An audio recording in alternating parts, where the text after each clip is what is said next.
want you to know that they are a for-profit organization and that you can choose another organization. So in no way do we say this is what you need to do. Okay? But I do think that they have very good recommendations, and up to you to choose afterwards whether you want to use their services or whether you want to go online. And I think we have them come because they do give a list of where to find all of the competitors. Okay, so it's a very transparent and very useful presentation.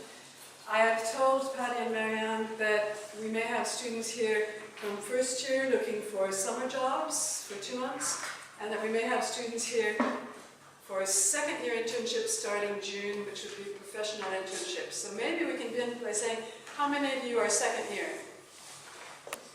How many first year? Any third year?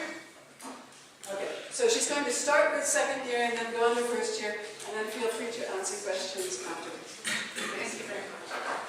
Hello, on va le faire en anglais ou en français d'ailleurs? En anglais, en français? En français? D'accord. Ok. Bon, alors bonjour tout le monde, merci d'être venu aujourd'hui. Donc, je m'appelle Marianne, je suis la directrice de parenthèse. Je suis avec Patty, ma collègue, et on va vous parler donc des stages rémunérés aux États-Unis et ensuite des jobs d'été. Alors, je voulais juste vous dire que même les premières années, vous pouvez tout à fait faire un stage également. C'est pas uniquement, vous n'êtes pas obligé d'être en seconde année pour faire un stage. Après, ça dépend de votre école, les mois, les disponibilités, etc.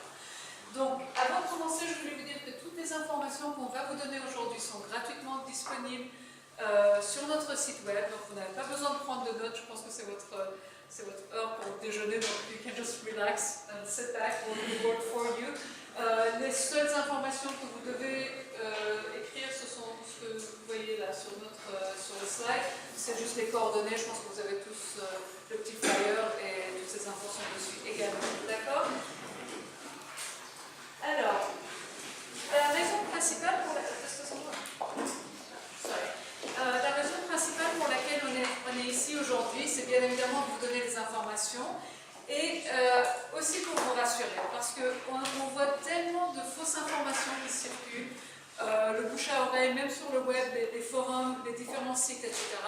Donc déjà, je vais commencer par vous dire que si vous avez ce projet d'aller travailler, soit pour un job d'été, soit pour un stage rémunéré aux États-Unis, c'est un projet qui est tout à fait faisable, qui est financièrement valable et qui est probablement beaucoup plus facile au niveau de la paperasse, des papiers, que vous ne pensez. Donc ne vous laissez pas abattre ou décourager par tout ce que vous pouvez entendre, tout ce que vous pouvez lire sur le web.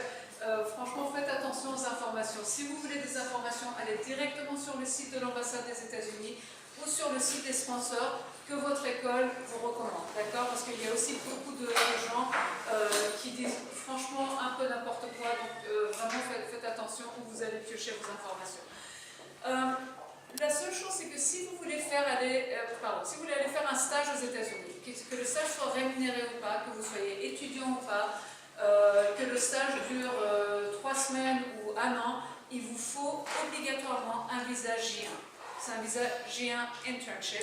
Il n'y a pas de shortcut, il n'y a pas de raccourci à ça. Il vous faut ce visa-là légalement pour que vous puissiez travailler aux États-Unis, pour que vous puissiez être rémunéré. Et même si vous êtes français, même si vous avez un passeport biométrique, même si votre stage est moins de 90 jours, il vous faut quand même ce visa-là. Ça, c'est une lettre de l'ambassade des États-Unis qui vous dit exactement ce que je viens de vous dire. On ne vous racontera des mensonges, on n'est pas là pour vous dire que vous êtes obligé de passer par nous ou par un autre organisme. C'est la loi. D'accord? La seule exception à cette règle, c'est pour ceux qui vont faire leur stage aux Nations Unies. Dans ce cas-là, vous n'avez pas besoin de visa J1, ce sont les Nations Unies qui s'occupent de vos papiers et c'est autre chose. À part ça, vous avez besoin de ce visa-là. Okay? Ça, c'est un participant qu'on a eu, enfin qui est devenu un participant parce que justement il était sorti. Parce que franchement, la seule chose que maintenant il est obligé de faire, c'est qu'à chaque fois qu'il veut repartir aux États-Unis, il est obligé de faire une demande de visa de touriste. C'est un peu pénible, mais ce n'est pas non plus très très grave. Très franchement, vous pouvez avoir une interdiction de territoire de 10 ans, vous pouvez avoir des amendes, donc ça ne vaut pas le risque. Franchement, ne le faites pas. Je ne vais pas vous mentir, il y a des gens qui le font tous les ans.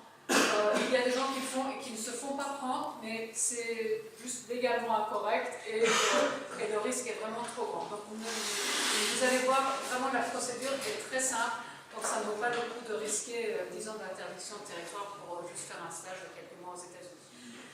Alors, comme on vient de le dire, donc, le visa GIA, ce sont des visas qui sont très simples à obtenir, quelle que soit votre nationalité. Ça, c'est une autre rumeur qui court, je ne sais pas pourquoi, sur le web, comme quoi si vous n'êtes pas européen ou français ou n'importe, vous ne pouvez pas avoir de visa. C'est archi faux. Le seul hic avec ces visas-là, c'est que vous avez besoin d'un sponsor légal. Ce ne sont pas des visas comme par exemple les visas vacances-travail que vous pouvez obtenir de vous-même en allant à l'ambassade australienne ou canadienne, etc. Les visas GIA requièrent la présence d'un sponsor légal qui est un organisme tiers. Le sponsor n'est en général pas votre employeur, ce n'est absolument pas votre école, ce ne sont pas des parents que vous pouvez avoir aux États-Unis, de la famille, etc. C'est vraiment un organisme tiers qui a un contrat avec le département d'État américain et qui se porte garant pour vous pendant toute la durée de votre séjour aux États-Unis. Alors, on n'est pas du tout les seuls sponsors, il y en a d'autres. Vous en avez la liste sur le site de l'ambassade des États-Unis, liste des agents chargés des programmes GIA. Vous cliquez là-dessus et vous avez la liste de tous les sponsors. Vous faites votre shopping en ligne, vous choisissez le sponsor que vous voulez, mais s'il vous plaît, vous choisissez un sponsor et vous faites les choses dans l'ordre. Il vous faut un sponsor avant de développer votre projet, etc. D'accord? La seule exception à cette règle-là, encore une fois, ce sont par exemple si vous allez vers des très grands employeurs du genre Microsoft, Disney, etc., qui eux-mêmes font venir tant de stagiaires et tant de saisonniers par an aux États-Unis, qu'ils ont eux-mêmes ce même contrat que nous on a avec le département d'État. Donc dans ces cas-là, vous n'aurez pas besoin de passer par un organisme tiers, votre employeur peut effectivement être votre sponsor également. Mais c'est vraiment, je dirais, 2 à 3% des cas, même pas. Donc voilà. Si vous avez des questions, vous pouvez toujours nous poser la question, on vous donnera la réponse. Ce n'est pas parce qu'on est sponsor qu'on vous dira non, vous avez absolument à partir avec nous. Alors, le rôle du sponsor n'est pas juste, on n'est pas juste là pour vous donner un bout de papier en vous disant ok, maintenant vous allez prendre votre visa et puis après on ne peut plus entendre parler de vous. On a toute une liste de responsabilités vis-à-vis de vous-même, du département d'État, de l'ambassade, de votre employeur, etc. Donc, ça commence avec la vérification de votre dossier de stage, votre plan de formation, parce que les stages photocopie café aux États-Unis sont interdits. Okay, donc, on va regarder votre plan de formation, on va même faire une visite sur place si nécessaire. Demain, si vous allez travailler, je ne sais pas moi, pour Google, on ne va pas faire une visite sur place de Google. On sait très bien qui ils sont, où ils sont, comment ils paient, etc. Mais si vous trouvez un petit employeur, je ne sais pas moi, dans le Nebraska, dont personne n'a entendu parler, nous, on va carrément aller sur place, on va prendre des photos de votre lieu de travail, de votre lieu de stage, on va parler avec votre superviseur de stage. Tout ça, c'est pour que vous ayez un cadre sécurisé dans lequel vous allez faire votre stage aux États-Unis. On vous assure avec une assurance américaine à hauteur de $1 million. Ça peut vous paraître exorbitant comme montant, mais franchement, nos frais de santé aux États-Unis ne sont absolument pas les mêmes que ce que vous avez en France. Donc vous verrez quand vous allez faire votre shopping en ligne pour les sponsors, il y a des sponsors qui vous assurent jusqu'à $100 000. Ça encore, ça peut vous paraître suffisant, mais je vous assure que si vous avez, je ne l'espère absolument pas, j'espère que vous n'aurez jamais besoin d'avoir recours à ces assurances, mais si jamais vous avez un accident qui est un peu grave, vous avez une hospitalisation qui dure un peu plus de quelques jours dans un hôpital, dans une grande ville, vous allez avoir beaucoup plus que $100 000 de frais de santé. Donc faites très attention au montant des assurances.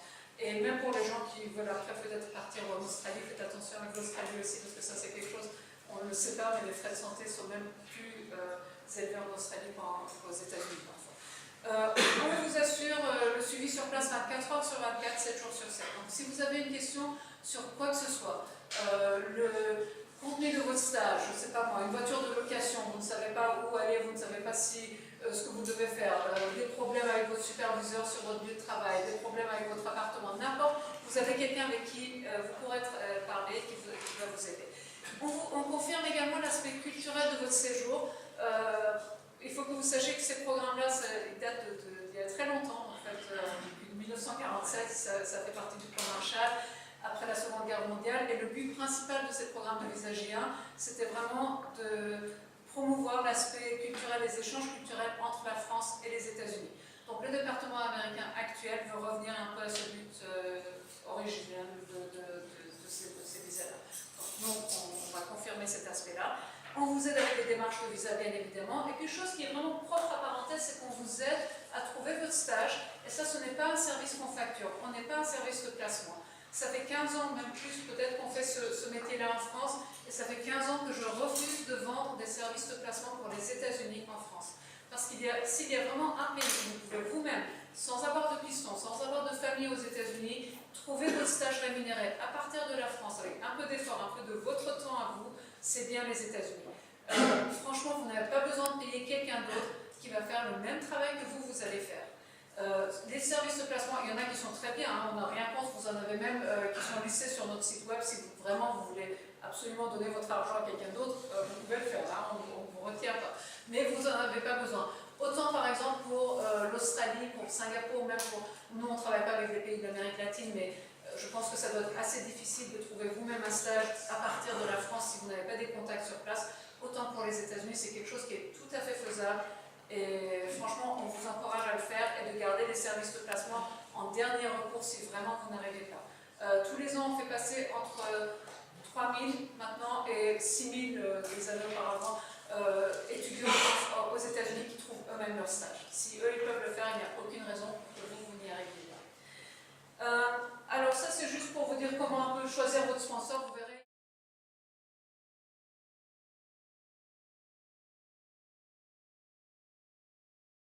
Donc restez 12 mois à chaque participation, peu importe votre nationalité. La seule, bon, on n'a pas des étudiants de dernière année, je pense, non? Donc ça, on va pas en parler. Anything else you want to add to that? La recherche de stage, statistiquement, ça prend entre 3 et 6 semaines de recherche active, et je vais vous dire exactement ce qu'on veut dire par là dans quelques minutes avec Patty, pour trouver un stage rémunéré. On vous décourage fortement d'accepter des stages non rémunérés aux États-Unis. Des stages non rémunérés, vous en avez plein en France, c'est pas la peine d'aller prendre un avion, de faire la moitié du tour du monde pour aller faire un stage là-bas. Franchement, ça vous l'avez en Europe, vous êtes bien servi. Donc, un job d'été, si en 10 jours vous n'avez pas trouvé votre job d'été aux États-Unis, c'est qu'il y a vraiment un souci majeur. Vous pouvez nous appeler, on va voir ce qui ne va pas. Encore une fois, pas besoin de payer pour un listing, pas besoin de payer pour un service de placement. Toute votre recherche ne devrait rien vous coûter. Et donc voilà, après vous faites ce que vous voulez avec ça. Si vous voulez vraiment passer par des listings de services, vous avez bien évidemment le droit de le faire. Alors, est-ce que parmi vous, il y en a qui ont fait déjà des stages en France ou en Europe? Ok. Quel était l'élément clé pour trouver votre employeur? Qu'est-ce qui a fait que l'employeur vous a pris vous en tant que stagiaire? Comment est-ce que vous avez trouvé votre stage en fait? C'était par l'idée de votre école? C'était vous-même? Parce qu'en général, en France, quand on va dans les écoles, les gens nous disent toujours soit c'est par piston, soit c'est le CV qui prime. Franchement, pour un stage rémunéré aux États-Unis, l'élément clé qui va vous décrocher votre stage, ou qui va vous décrocher du moins cet entretien avec l'employeur, ça va être votre lettre de motivation et pas votre CV, pas en premier lieu. Et la lettre de motivation, c'est vraiment ce qu'on appelle en anglais, donc en américain, le cover letter, et vous en avez l'exemple sur le site, donc vous allez cliquer sur étape 2, comment trouver mon stage, et vous allez cliquer sur example cover letter internship, et vous avez le modèle de lettre. Cette lettre-là est un modèle vraiment spécifique pour décrocher un stage rémunéré avec un visagien. Ce n'est pas une lettre que vous allez utiliser si vous allez vouloir, je ne sais pas moi, aller décrocher un stage en Angleterre.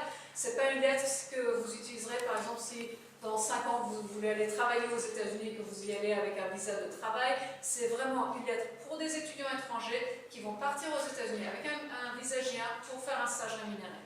Alors, vous verrez, il y a des paragraphes en gras. Ces paragraphes-là, vous allez les copier-coller sans changer un seul mot. Ce n'est pas du tout illégal ce que je vous dis. Et vous verrez que la lettre, c'est très très différent de ce que vous appelez une lettre de motivation en France. D'accord? Ce n'est pas une lettre de motivation. Ce n'est pas à cette étape-là que vous allez dire à l'employeur pourquoi est-ce que vous êtes le meilleur candidat pour le poste, pourquoi est-ce que vous voulez travailler pour eux, etc.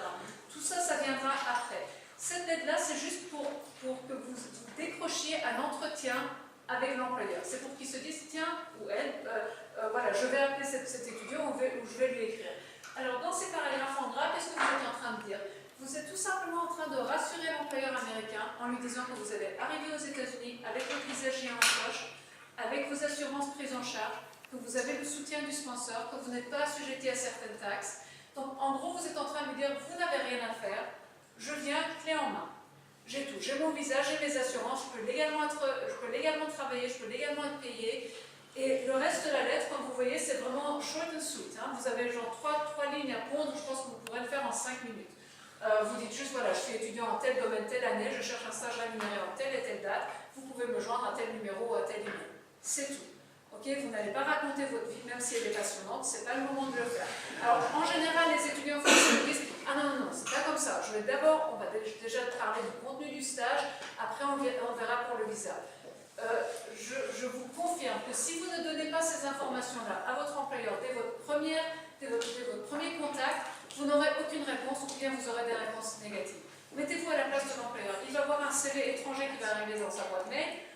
La première réaction, c'est « Ah, comment est-ce que je vais avoir un permis de travail pour cette personne-là » Il ne va même pas... Un vrai permis de travail, un vrai visa de travail aux États-Unis, ça va durer des mois et des mois de travail avec un avocat d'immigration, des milliers de dollars en frais. Personne ne va engendrer ce genre de frais, ne va rentrer dans ce genre de démarche pour un étudiant, pour un stage de même de 12 mois. Donc, franchement, vous n'aurez que des réponses négatives. Donc ça, faites attention. Pour les assurances aussi. Alors, les assurances, l'importance des assurances, est-ce que vous savez combien coûte la part patronale ou mutuelle aux États-Unis? Est-ce que vous savez combien ça coûte en France? Je vais commencer avec la France, comme ça vous pourrez faire la comparaison. Vous qui êtes mathématicien. Alors, vous avez déjà travaillé en France, vous avez regardé vos fiches de paie pour les mutuelles. Par exemple, chez Parenthèse, c'est à peu près un peu moins de 50 € par mois par salarié, par patronage d'une très bonne mutuelle. Aux États-Unis, c'est 600 $ par mois par salarié.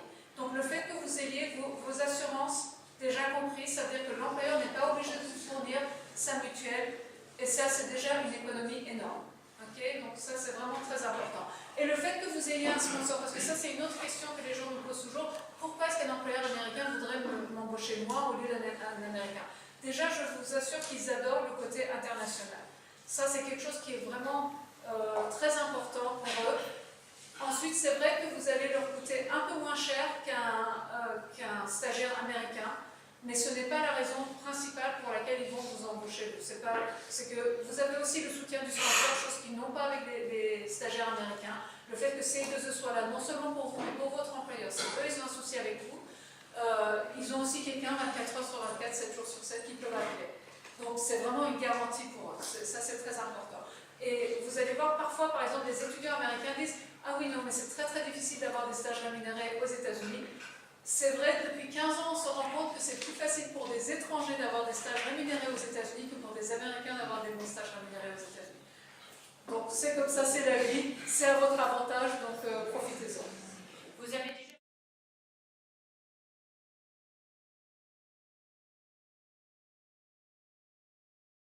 On va jeter un coup d'œil sur les grandes lignes pour être sûr qu'on ne voit pas les choses comme ça. Donc ça, c'est les lettres qu'on reçoit. Alors, c'est l'étudiant en marketing qui est marqué « I want to touch my public ». Vous touchez votre public aux États-Unis, vous allez en prison. Et de suite, hein, d'accord I've always been stimulated by the business. Aux États-Unis, on est stimulé par autre chose que les affaires. Alors, celui-là, c'est l'étudiant qui voulait travailler en laboratoire. I have a deep contact with animals. Le laboratoire n'a pas souhaité continuer. Hein? Et le dernier, je crois qu'il est sur un blog parce qu'on le voit une fois par semaine. Alors, c'est une fille qui a lancé ça, qui voulait montrer à quel point elle était motivée par l'offre de stage. Donc, elle a fait ça dans ce qu'on appelle un email de relance. Sauf quand vous indiquez à l'employeur, I want to show you my deeper motivations by webcam and I remain at your disposal, vous cherchez autre chose qu'un stage et vous allez le trouver. D'accord Donc, n'hésitez pas à nous envoyer une copie de votre CV. On va vraiment jeter un œil sur les grandes lignes et être sûr qu'on ne voit pas les petites bêtises comme ça en fait. Faites aussi attention si vous avez des Italiens qui travaillent dans votre école et qui relisent vos CV, vos lettres de motivation, parce que franchement, il y a des choses qu'on dit en américain ou en anglais. On parle à peu près la même langue, mais pas tout à fait. Donc faites attention à ça. Et même au niveau du CV, je sais par exemple qu'en Angleterre, les CV sont en général sur 2 pages. Chez nous aux États-Unis, c'est sur 1 page. À moins que vous ayez vraiment une grande carrière derrière vous, que vous ayez fait des choses absolument extraordinaires qui méritent d'être développées sur 2 pages, n'essayez pas juste d'ajouter des lignes pour en faire 2 pages. Okay, un CV d'1 page, c'est largement suffisant pour un étudiant, même si vous êtes en dernière année. S'il vous plaît, ne mettez pas de photos sur vos CV. Il y a des États aux États-Unis maintenant qui sont très très stricts Ils ne peuvent même pas garder votre CV s'il y a une photo. On le répète tout le temps et tous les jours on a des CV avec des photos, parfois format A4. Alors même si vous êtes magnifique, je vous assure qu'ils vont s'en rendre compte tout seuls. Hein, et vous allez arriver et tout le monde va dire waouh, qu'est-ce qu'on a maintenant sur notre liste. Mais pas de photos, pas de date de naissance, pas d'informations personnelles. S'il vous plaît, mettez le lien vers la page, vers le site web, vers la page en anglais du site web de votre école, parce que même si vous êtes dans une excellente école, dites-vous que l'employeur américain ne va peut-être rien savoir de votre système scolaire et universitaire en France. Il va falloir forcément expliquer beaucoup plus que si vous cherchez un stage juste en France. Ok, ça va de soi. Mettez-vous toujours à la place de votre employeur. Demain, si vous avez un étudiant suédois qui vient vous voir, qui dit voilà, j'ai fait telle école en Suède, ça peut être la meilleure école de son pays, vous n'allez rien savoir. Hein, donc, il ne va peut-être pas vous parler. Donc, mettez-vous toujours à la place de votre employeur. Et puis, listez vos cours, parce qu'un étudiant dans votre domaine aux États-Unis, dans la même année, ne va probablement pas avoir le même cursus. Donc, il va falloir, encore une fois, expliquer beaucoup plus que ce que vous ne feriez pour un employeur européen ou français. D'accord ? Alors, une fois que vous aurez fait votre CV, votre lettre de motivation, où est-ce que vous allez trouver ces fameux stages rémunérés? Alors, il y a vraiment 5 pistes à explorer. Déjà, le bureau de stage de votre école, s'il vous plaît, utilisez les ressources qui sont à votre disposition. Ensuite, les sites internet du genre Marketing Jobs, Get That, enfin pas Marketing Jobs pour vous parce que vous n'allez pas faire du marketing, mais on va vous donner d'autres sites, Get That Gig ou Jobs In, on va vous en parler tout à l'heure. Les moteurs de recherche, c'est bien aussi, même si c'est pas vraiment ce ne sont pas les outils premiers pour trouver votre stage aux États-Unis. Ce qui marche vraiment le mieux pour les États-Unis sont ces deux-là. Les candidatures spontanées, ça, je dirais plus de 60% de nos participants trouvent leur stage via les candidatures spontanées directement sur les sites web des employeurs qui les intéressent ou même juste en envoyant des emails. Et puis, on va vous expliquer ça tout à l'heure, on va vous montrer comment faire. Et puis, last but not least, parenthèse, ça fait donc 15-16 ans qu'on fait ce métier. Forcément, on a une base de données d'employeurs partout aux États-Unis, allant de Hawaï à Alaska. Vous pouvez nous dire, voilà, je cherche un stage dans tel domaine. On va regarder sur nos bases de données, voir les employeurs qui ont déjà embauché dans votre domaine les années précédentes. On va vous donner leurs coordonnées. Ce sera à vous de les contacter. Encore une fois, on n'est pas un service de placement. Les services de placement en France coûtent entre 700 et 3000 euros pour des placements. Et souvent, ce sont des placements non rémunérés. Franchement, un stage non rémunéré, vous pouvez l'avoir en 24 heures chrono vous-même. Hein. Vous n'avez pas besoin de payer quelqu'un 1000 euros pour qu'il trouve un stage non rémunéré pour vous aux États-Unis. Donc, en tout cas, n'hésitez pas. Vous pouvez nous envoyer un email. On va vous répondre. On va vous donner des sites web qui marchent vraiment dans votre domaine. Et on ne fait pas ce qu'on appelle du hard sell.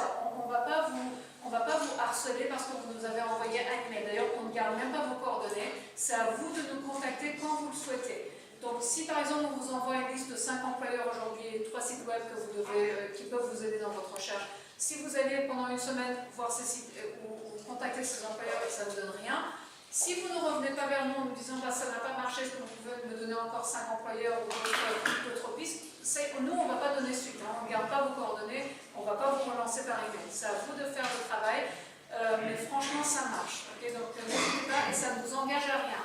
Vous ne payez rien, on ne va pas venir vous chercher en disant vous êtes obligé de passer par nous, etc. Je vous rassure.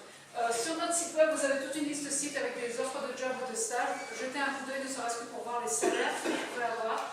Et puis sur Facebook et Twitter, on poste toutes les offres de stage qu'on reçoit tous les jours. Et on a des employeurs qui viennent directement vers nous en disant voilà, on a, je sais pas, on a Sofa, Jet, on a Danone, AXA ou autre, qui disent voilà, on a besoin de 5 stagiaires par-ci, 6 stagiaires par-là, ou 2 par-ici. On les poste sur Twitter et sur Facebook gratuitement. Vous avez accès à tout ça, donc suivez-nous sur ces deux social media. Maintenant, je vais laisser Patty vous montrer quelques sites web. Encore une fois, ça reste des exemples. On ne peut pas tout vous montrer en une demi-heure, ce n'est pas possible. C'est juste des exemples de ce qui est disponible. Après, ce sera à vous de jouer et de nous contacter. On fera des choses vraiment sur mesure. On va regarder quelques sites web qui sont gratuits pour un petit peu apprendre comment lire les sites, comment postuler après en fait. Alors le premier site web qui marche bien, c'est un site web qui est gratuit bien évidemment qui s'appelle Get That Gig. Alors vous savez que nous aux États-Unis, on n'a pas les stages obligatoires dans nos cursus. Donc si on va faire les stages, c'est souvent donc, comme ça et on va gagner les points vers notre diplôme. Donc c'est pas obligatoire. Donc ça veut dire que les employeurs sur ces sites web-là sont en train de chercher les profils de partout dans le monde. Également aux États-Unis, on ne fait pas des stages longs et on n'aime pas les maths. Donc ça veut dire qu'on cherche cherche les gens comme vous qui aiment les maths en fait. Donc, alors vous cliquez, donc GetEd est quand même sympa parce que vous pouvez cliquer sur ce que vous êtes en train d'étudier. Alors vous cliquez sur Engineering et ensuite vous avez tous les employeurs qui sont en train d'embaucher. Alors, vous savez ce que ça veut dire ces petites lettres-là? C'est les États, très bien. Donc si vous n'avez pas les vaches et les poulets, vous n'allez pas cliquer sur OR, qui est l'Oregon, je viens de là-bas, il n'y a rien. Hein, d'accord? Voilà.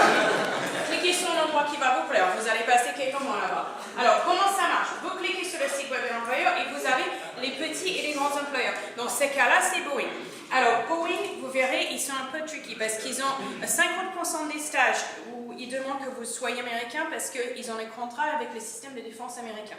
Donc, il faut à chaque fois lire l'offre de stage pour être sûr que vous qualifiez. Donc, je vais vous montrer quelques-unes. Alors, vous allez dans le rubrique stage, ici. Et ensuite, vous avez les différents types de stages qui sont disponibles. Donc là, vous avez listing ici. Et ensuite, donc voilà, vous avez le contenu du stage. Donc, security clearance, c'est là où vous allez en fait, tout ce qui est electrical engineering, etc. Vous allez devoir confirmer que no security clearance is required. Souvent, vous verrez qu'il faut que vous ayez un passeport américain. Donc ça, c'est un bon offre de stage. Ici, ils expliquent le contenu du stage, et ensuite ce qu'ils cherchent, et ensuite la durée en fait. Donc ça, c'est un stage pour l'été, pour 12 semaines. Donc même quelqu'un en première année qui va chercher un stage rémunéré de 3 mois peut postuler chez Boeing en fait. Alors comment est-ce que vous allez postuler après? Vous verrez sur le site web des employeurs, soit vous créez un profil en ligne, soit vous avez l'adresse email de la personne qui s'occupe du recrutement. Alors quand vous allez créer un profil en ligne, il y a 2 pièges. Première chose, on va vous demander est-ce que vous êtes légal pour travailler dans l'Amérique du Nord. Il faut cocher oui, parce que la première étape vers votre visa est de trouver votre employeur. Deuxième chose, vous allez avoir une boîte additional comments ou quelque chose comme ça, et vous allez en fait copier-coller les paragraphes en gras qu'on a vu tout à l'heure. Comme ça, Boeing, il voit que vous qualifiez pour le visa, et c'est pas à Boeing de s'en occuper. Vous verrez souvent, et c'est sur le site de Boeing, we will not sponsor visas. Pas très bien, parce que vous n'en avez pas besoin en fait. Alors là, on n'a pas vu le salaire. Comment est-ce que vous allez savoir combien vous allez gagner sur votre lieu de stage? Il y a un site web qui marche bien qui s'appelle Glassdoor. Donc vous faites Glassdoor, l'employeur, et ensuite Internship Salary. Et comme ça va vous donner un moyen de salaire. Alors vous allez toujours vers le bas, d'accord? Parce que c'est la première fois que vous faites un stage chez eux. Donc Boeing Intern, donc vous allez gagner $15 l'heure. Ça vous permet de commencer à calculer votre budget sur place en fait. Alors vous pouvez également utiliser les moteurs de recherche pour les vrais jobs aux États-Unis, parce que dans votre lettre de motivation, vous êtes en train de proposer vos services en tant que stagiaire. Donc, ce qui marchait bien en informatique, donc si jamais vous êtes étudiant en informatique, c'est CareerJet. Vous marquez Paid Internship IT. Donc, c'est important que vous marquez Paid. Si vous marquez Unpaid, vous avez 3 millions d'offres, d'accord? Mais nous, vous n'avez pas gagné au loto, hein, donc on va rester avec les Paid. Et ici, vous avez le nombre de stages qui sont disponibles. Et là, il va falloir un peu de lecture. Hein. Vous allez sur l'offre de stage ici, Type of Compensation Paid. Quand vous créez un profil, hein, vous verrez qu'ils sont payés à $17 l'heure, et vous êtes dans le Wisconsin, donc il faut bien aimer le fromage. Hein. Alors, vous descendez ici, vous avez le contenu du stage, et comment est-ce que vous allez postuler? Vous allez créer un profil en ligne.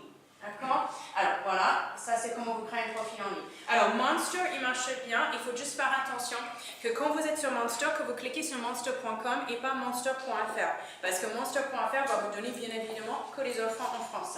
Donc vous cliquez Internship et ensuite vous marquez vos domaines d'études. Donc là on a marqué Electrical Engineering pour voir.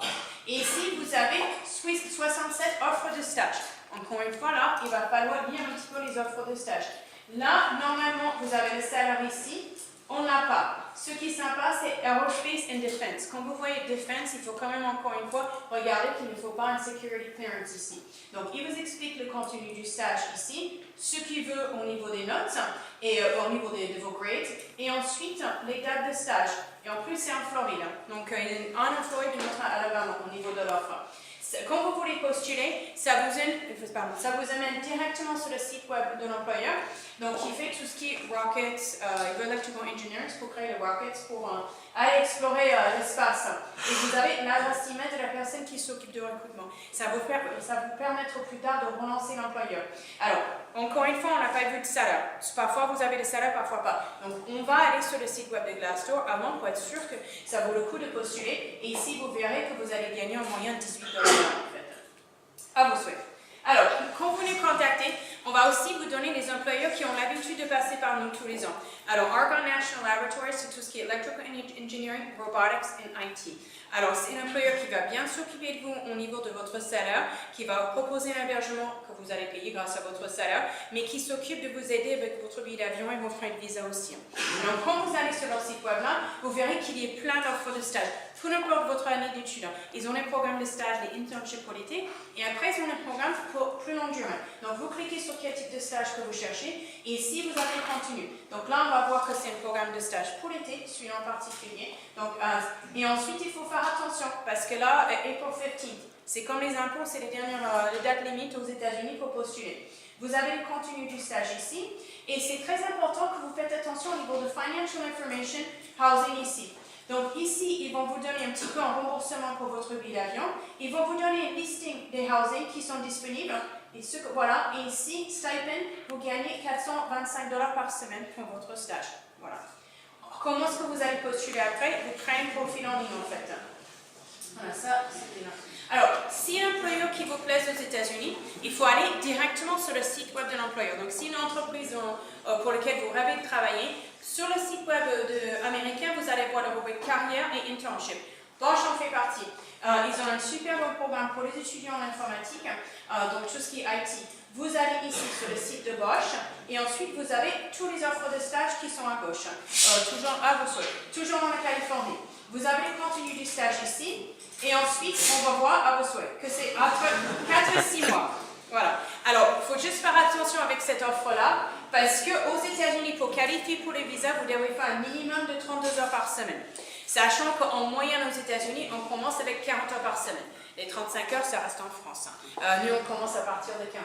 Alors, quand vous cliquez là-dessus pour postuler, ce qui est génial, c'est que vous avez directement l'email pour DRH pour cette offre-là. Ça vous permet aussi de relancer l'employeur. Et au niveau de salaire, vous allez gagner $22 l'heure en fait. Alors pareil, pour Valeo, si jamais vous ne voyez pas une offre qui va vous plaire, parce qu'ils ne sont pas en train de recruter en ce moment, vous allez remplir une spontaneous application. Comme ça, votre CV il est dans leur système. Et dès qu'il y a une offre de stage, on DRH a besoin de quelqu'un, ils ont votre CV directement sur eux. Et là-bas, vous allez gagner $16 l'heure. Alors, également, donc Mercedes. Au niveau Electrical Engineering, donc vous allez sur le site web de Mercedes et vous allez partir dans l'Alabama. C'est très excitant, vous m'envoyez un carte postale là-bas, je ne le connais pas. Alors, mais c'est les bons stages pour Electrical Engineering. Vous allez sur leur site ici et vous avez carrément l'adresse email de la personne qui s'occupe du recrutement. Aux États-Unis, on n'a pas peur de vous. On a besoin de vos connaissances, on a besoin que vous veniez chez nous pour enrichir les États-Unis. Donc on a souvent, on met notre email en fait. Combien vous allez gagner là-bas? $15 l'heure. Dassault Falcon Jet, c'est un autre employeur qui va bien s'occuper de vous. Encore une fois, tout ce qui est des ingénieurs mathématiques, IT, Electrical Engineering. Ils sont bien parce qu'ils s'occupent de vous au niveau de votre salaire et ils vous donnent les listes d'hébergement parce que comme ça, vous n'avez pas besoin de vous inquiéter au niveau de votre hébergement. Vous avez une bonne salaire et ils vont vous donner une voiture de fonction. Tout est là, c'est vraiment très bien. Mais comme tout dans la vie, il y a une bonne chose et après, il y a où vous allez faire votre stage. Donc ça, c'est les États-Unis. Les États-Unis, c'est pas meilleur que San Francisco, c'est tous les États entre les deux en fait. Mais c'est en bon ville. Là, ils ne voient pas beaucoup de Français, vous allez bichonner. Alors par contre, la voiture, c'est important. Il faut que vous ayez votre permis de conduire. Parce que Little Rock doesn't have the best public transportation, but at least it has something. Ils ont un bus. Ça, c'est pourquoi ils vous donnent la voiture. Parce que si vous attendez cette bus-là, vous arrivez au boulot à 15 heures parce que vous avez fait le tour de l'église, les maisons de retraite, le supermarché en fait. Donc ça c'est pourquoi il faut vraiment que vous regardez l'ensemble de l'offre. Si c'est à Los Angeles, vous aurez aussi besoin d'une voiture. Donc il faut bien calculer votre budget. Il ne reste pas grand-chose au niveau des familles. Alors, juste quelques astuces quand vous allez contacter les employeurs. S'il vous plaît, utilisez l'adresse email de votre école. N'utilisez pas des adresses email comme ça fait juste pas professionnel du tout. Et même les adresses hotmail en général, évitez parce que l'ambassade a beaucoup de mal avec ça. Nous, une fois que vous êtes participant chez nous, on va vous relancer si on n'a pas de nouvelles de vous. Si on vous a envoyé un email et sans réponse, on va dire qu'est-ce qui se passe, etc. Mais l'ambassade, si vous envoie un email et que ça va dans vos spams et que vous ne répondez pas, vous ne répondez pas. Il n'y a personne qui va venir nous chercher. Pareil pour vos messageries vocales, s'il vous plaît, mettez des messages professionnels. On appelle les étudiants tous les jours, on tombe sur des messageries du genre « j'ai aucune envie de te parler, mais laisse-moi un message quand même », ou la petite sœur qui chante, ou je ne sais quoi. C'est très mignon, mais juste quand vous êtes en train de chercher un stage, bien évidemment, ne le faites pas. Deux choses très importantes. Premièrement, ne soyez pas déçus si vous envoyez une vingtaine de CV aujourd'hui ou plus et que vous n'avez pas de réponse dans une semaine. Ce ne sera pas avec un email que vous allez décrocher votre stage aux États-Unis. Il va falloir relancer les employeurs, ça c'est vraiment très très important. En France, vous êtes souvent très timide à ce sujet-là. On a souvent les étudiants qui disent « Ah non, non, mais ça fait trop agressif, c'est impoli, les employeurs ne vont pas aimer, etc. » Ce n'est pas en étant poli et effacé que vous allez décrocher votre stage aux États-Unis. Ce n'est même pas impoli de relancer les employeurs, ils vont vouloir... Donc, par exemple, aujourd'hui, si vous envoyez une quinzaine de CV, d'emails à des employeurs, dans une dizaine de jours maximum, il va falloir tous les relancer en disant « Je vous ai contacté il y a 10 jours, je suis toujours à la recherche d'un stage rémunéré, je vous rappelle que je viendrai avec un visage, etc. » Vous continuez jusqu'à ce que l'employeur dise « Arrêtez, j'appelle la police, c'est du harcèlement, arrêtez !» Jusqu'à ce moment-là, il va falloir continuer, ça je vous le promets. Ce ne sera pas avec un email. Donc ne soyez pas déçus, ne vous dites pas tout est perdu parce que vous n'avez pas des réponses immédiates à vos emails. L'autre chose très importante, c'est que vous allez avoir un entretien, souvent par Skype ou par téléphone avec votre employeur américain. S'il vous plaît, après l'entretien, prenez 2 minutes, envoyez un petit mail de remerciement. Ça fait 15-16 ans que je suis en France et je n'ai jamais eu, je pense qu'on a eu une personne qui a envoyé un petit email de remerciement après un entretien et elle n'était pas française. Donc franchement, ça c'est quelque chose qui va très loin, c'est un petit geste mais ça va très loin. Pour les entretiens, ne vous en faites pas, vous verrez, c'est beaucoup moins formel que ce que vous avez en France, ce qui ne veut pas dire que ce n'est pas professionnel. Donc s'il vous plaît, habillez-vous comme si vous alliez à un entretien d'embauche normal. Faites attention au lieu le bureau où vous êtes quand vous passez votre entretien Skype. On a eu une fois un jeune homme qui s'était habillé, mais seulement juste le haut. Il s'est levé, c'était la catastrophe. Donc c'est vraiment les petits gestes, on n'invente pas. Hein. J'aurais bien aimé, je vous assure que tous les jours au bureau, on a des bijoux. Donc voilà, ça c'est vraiment important. Alors maintenant, pour le dossier en soi, vous pensez que ça prend combien de temps pour avoir votre visa pour les États-Unis? Si l'employeur vous dit, voilà, je vous prends, quand est-ce que vous pouvez venir aux États-Unis? Vous allez dire quoi? Dans 2 mois? Alors, ça prend 3 semaines maximum. Ok, ça c'est pour faire juste la comparaison, par exemple, avec un vrai visa de stage pour le Canada, ça prend 8 semaines en ce moment. Pour l'Australie, n'en parlons même pas, c'est pour ça que les gens utilisent les visas vacances-travail en général. Mais pour les États-Unis, c'est 3 semaines maximum. Alors, nous, on est Patty et moi, on est toutes les deux américaines, on est allergiques à la paperasse, donc ce qu'on peut vous éviter, on va vous éviter. Mais il y a des choses que vous devez faire. Donc malheureusement, il y a un dossier à remplir, mais franchement, ça devrait vous prendre 15 à 20 minutes maximum pour remplir ce dossier-là. Tout est téléchargeable, on ne demande pas des pièces annexes, à part la photocopie de votre passeport et votre certificat de scolarité. On ne demande pas des lettres de référence, on ne demande pas des documents originaux, tout se fait par email, et vraiment c'est très très rapide. Alors le dossier d'inscription, c'est en 2 parties, il y a une partie pour vous, une partie pour votre employeur. L'employeur peut le remplir aussi en ligne, il vous le renvoie, vous signez comme quoi vous êtes d'accord avec le salaire, avec tout ce qui est écrit, et vous nous l'envoyez. D'accord ?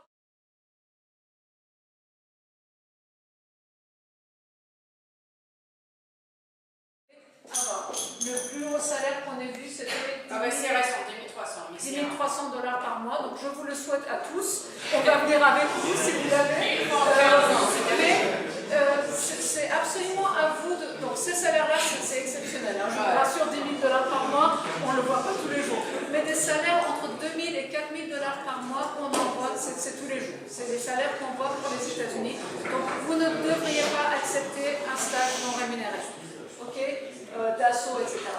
Donc tout ça, on va vite passer. Donc, alors, on va bien aux choses sérieuses, là, le budget. Donc vous voyez, tout est sur le site, tout est transparent, vous avez tous les chiffres. Alors nous, on a fait un budget pour 3 mois pour vous, pour ceux qui veulent partir faire un stage de 3 mois. Les frais de programme, qui comprennent le travail qu'on fait nous, les papiers dont vous avez besoin pour votre visa, le suivi sur place, les assurances, etc., sont de 800 €. Et vous avez ces 3 frais-là, le visa prise au rendez-vous pour l'ambassade. Donc vous vous arrivez à peu près 1074 € de frais.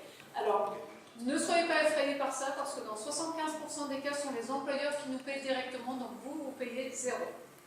Alors, si vous allez vers les grands employeurs qui ont déjà pris des stagiaires, ce sont eux-mêmes qui vont vous proposer de prendre en charge ces frais-là. Si vous trouvez vous-même un petit employeur qui n'a jamais pris de stagiaire international, il ne va même pas savoir que vous avez ces frais-là à payer. Donc ce sera à vous de lui dire, après avoir négocié votre salaire, voilà, j'en ai à peu près pour 1000 € de frais qui comprennent mes assurances, mon visa, etc. Est-ce que vous êtes prêt à m'aider avec ça? Il ne va pas vous manger tout cru parce que vous avez osé demander, d'accord? Ce n'est pas du tout un sujet tabou, c'est un sujet de négociation, comme votre salaire, comme tout le reste, d'accord? Et si vous avez besoin d'aide, vous nous appelez, on va vous guider, on va vous dire comment faire. Statistiquement, un étudiant Bac plus 1 gagne entre 1400 et 1800 $ par mois en salaire.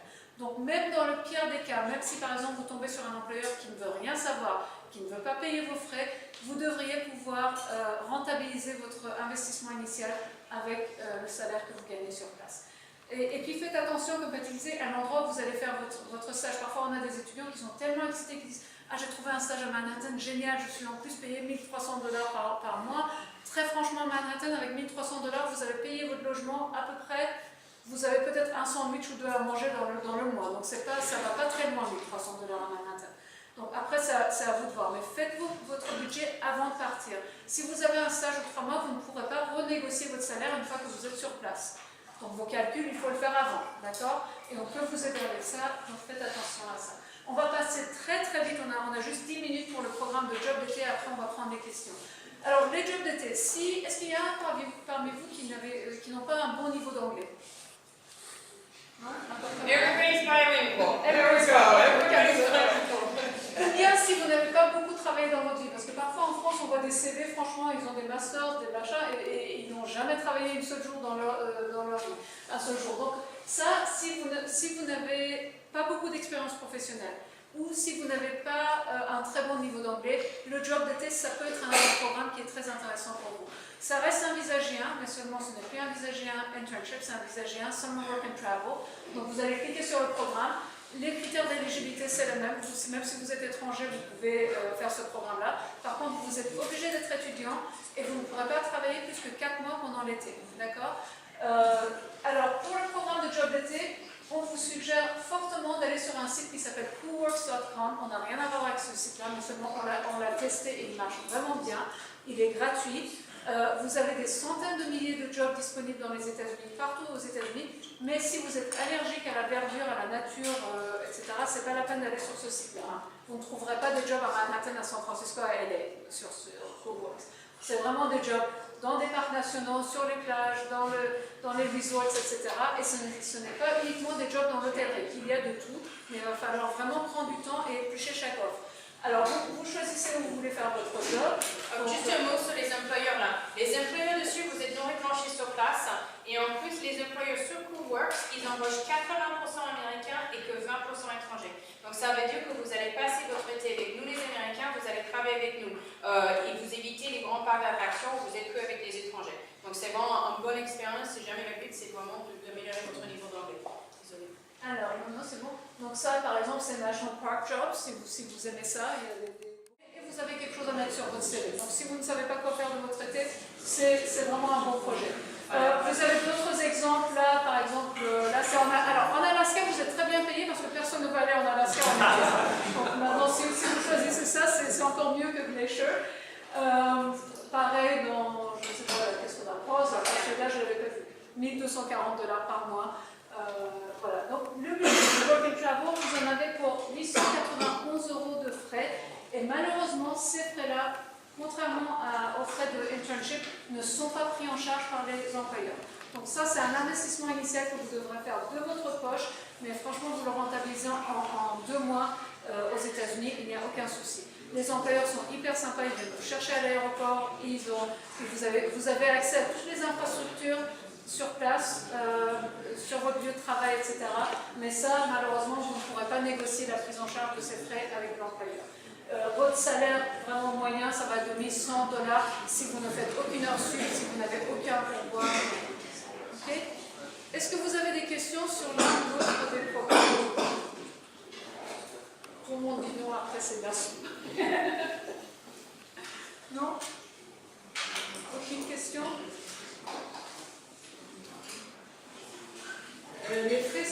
mois ou 5 mois, c'est différent? Pour le Work and Travel, c'est pour les 5 mois.